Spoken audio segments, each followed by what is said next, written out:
Aland police station quarters ಕಟ್ಟಿದ್ಕೂ ಒಕ್ಕಪ್ ಖಾಲಿ ಮಾಡಿರ್ತಾರೆ. ಒಬ್ಬ ಗಂಡ ಗಬ್ರು ಹೇಳ್ತಾನೆ ವಿಧಾನಸಭಾ ನಮ್ದು ಐತಿ ಚುಪ್ ಜೀವನ ಹೇಳ್ತಾನೆ. ಇನ್ನೊಬ್ಬ ಗಂಡ ಗಬ್ರು ಅಲ್ಲಿ ಆಸಾಮದ ಕೂತು ಹೇಳ್ತಾನ ಪಾರ್ಲಿಮೆಂಟ್ ನಮ್ದು ಐತಿ, MP ಗಳು ತಿಂಗಳ ಬಾಡಿಗೆ ಮ್ಯಾಗ ಬಂದು ಅಲ್ಲಿ ಕೂತು ಪಾರ್ಲಿಮೆಂಟ್ ನಡೆಸಲೇ ತಾನು. ಇನ್ನೊಬ್ಬ ಮೆಜೆಸ್ಟಿಕ್ ನಮ್ದತ್ತಾನ, ಮತ್ತೊಬ್ಬ ಚಿಕ್ಕಪೇಟೆ ನಮ್ದತ್ತಾನ. ಅಲ್ಲಿ ಹಾವೇರಿ ಜಿಲ್ಲಾದಾಗ ಹೋಗಿದ್ದೀವಿ ಮನೆ.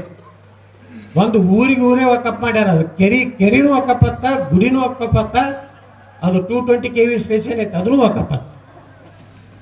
ತಾವು ಏನು ಬರ್ತದ ರಾತ್ರಿ ಉತ್ತರ ಇಳಿಸೋದದ.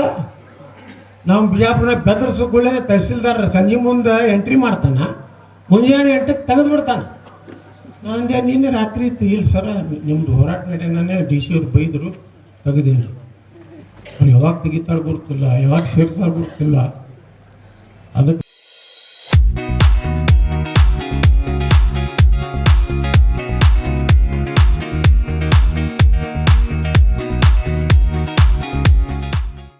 ಬಂಧುಗಳೇ, ಬರೇ ಈಗ ತಕ್ಕೊಂಡಾರ ಅಂದ್ರೂ ಈಗ ನಿಮ್ಗೆ ತಕ್ಕೊಂಡಾರೇನ್ರಿ?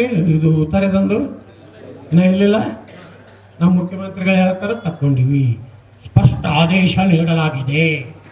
ಏನು ಕೊಡ್ತಾರಲ್ಲ ಆದೇಶಗಳು? ಅದು 10 kg ಅಕ್ಕಿ ಅನ್ನಂಗೆ ಏನದು ತಕ್ಕೊಂಡಾರೇನು ನಿಮ್ಮದು? ನಿನ್ನೆನೆ ಬಿದರ್ನಾಗ ಮತ್ತೊಂದು ಬಸವ ಏನ್ರದು ಬಸವಗಿರಿ ನಿನ್ನೆ ಎಂಟ್ರಿ ಮಾಡ್ಯಾರ ಪಕ್ಕಪತ್ರ. ಮತ್ತು ಮುಖ್ಯಮಂತ್ರಿಗೆ ಹೇಗೇನು ಅಧಿಕಾರ ಇತ್ತು ಇಲ್ಲೋ, ಏನು ಜಮೀರ್ ಅಹಮದ್ ಗಂಜಿ ಸತ್ತಾರೋ ನನಗಂತೂ ತಿಳಿಯಲಾಗೈತೆ. ನಾನು ಹೇಳಿದೆ ಬಿಜಾಪುರನಾಗ ಬೀದರ್ನಾಗ ಯಾರೂ ನಿಮಗೆ ಕುದುರೆ ಹಿಡಿಲಿಲ್ಲ. ಹಿಂದಕ್ಕೆ ರಾಜ ಮಹಾರಾಜರು ಏನು ಮಾಡ್ತಿದ್ರಂದ್ರೆ, ತನ್ನ ರಾಜ್ಯ ಎಷ್ಟು ಪವರ್ಫುಲ್ ಅದೀನಿ ನಾನು, ಒಂದು ಬಿಳಿ ಕುದುರೆ ಬಿಟ್ಟುಬಿಡ್ತಿದ್ರು. ಅಶ್ವಮೇಧ ಯಾಗತ್ತ ಮಾಡ್ತಿದ್ರು ಅವಾಗ. ಅದು ಯಾವ ತಡಿ ಇರ್ತಾನೆ ಅವ್ರ ಜೋಡೆ ಯುದ್ಧಾಡು.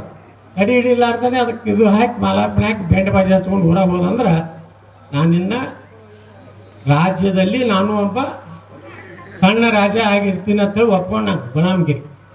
ಹಂಗೆ ಇದು ಬಿದರ್ನಿಂದ ಹೊಂಟ್ರಪ್ಪ ಗಾಡಿ, ಜಮೀರ್ ಅಹಮದ್ ಗಾಡಿ. ಗುಲ್ಬರ್ಗ ಹೋಯ್ತು, ಯಾದಗಿರಿ ಹೋಯ್ತು, ಯಾರು ಕೇಳೋರಿಲ್ಲ ಹೇಳೋರಿಲ್ಲ. ಮತ್ತು ಅವಾಗ ಎಲ್ಲ MLAಗಳು ಕೇಳಬೇಕಾಗಿತ್ತಲ್ಲ, ಯಾಕಪ್ಪ ಬಿದರ್ನಾಗ 13 ವರ್ಷ ಎಲ್ಲಿದು ಏನು ಕೇಳಬೇಕು, ಕೇಳಲಿಲ್ಲ. ಬಿಜಾಪುರಕ್ಕೆ ಬಂದು ನನಗೆ ಏನು ಅಂದ್ಬಿಟ್ಟೆ, ಜಮೀರ್ ಅಹಮದ್ ತುಮಾರ ಬಾಪ್ಗೆ ಹಾಕಿ ಹಾಕಂದ್ರೆ, ನಿಮ್ಮ ಅಪ್ಪಂದಲ್ಲ ನಮ್ಮ ಅಪ್ಪಂದು ಅಲ್ಲ, ಅದು ಒಕ್ಕಪ್ಪದು ಸರ್ಕಾರದೂ ಅಲ್ಲ. ನಾಂದೆ ನಿಮ್ಮ ಅಪ್ಪಂದು ನಮ್ಮ ಅಪ್ಪನ ಮಗನೇ, ನಿಂದು ಅಲ್ಲ ನಂದು ಅಲ್ಲ, ರೈತರದೈತಿ, ಗುಡಿ ಗುಂಡಾರದೈತಿ, ಮಠದ್ದೈತಿ, ಆಯಾ ಮುಲ್ಲಾಗಳದೈತಿ, ಆ ಜಾಗೀರ್ದಾರ್ಗಳದೈತಿ. ಅವ್ರವರು ಆಯಾ ಕಾಲಕ್ಕೆ ಅವ್ರಿಗೆ ಸಿಕ್ಕದ. ಅದಕ್ಕೆ ಇದು ಏನದಲ್ಲ, ನಿನ್ನೆ ಪ್ರಧಾನಮಂತ್ರಿಗಳು ಏನು ಹೇಳ್ಯಾರಲ್ಲ, ನಾವು ಸಂವಿಧಾನದ ವ್ಯಾಪ್ತಿಯಲ್ಲಿ ಅಷ್ಟೇ ಕೆಲಸ ಮಾಡ್ತೀವಿ, ಅದು ಬಾಬಾ ಸಾಹೇಬ್ ಅಂಬೇಡ್ಕರ್ ಅವರು ಬರೆದಿದ್ದು. ಅದರಾಗ ಇದು ವಕಫ್ ಅನ್ನೋದು ಎಲ್ಲಿಯೂ ಅಂಬೇಡ್ಕರ್ ಅವರು ಹೇಳಿಲ್ಲ.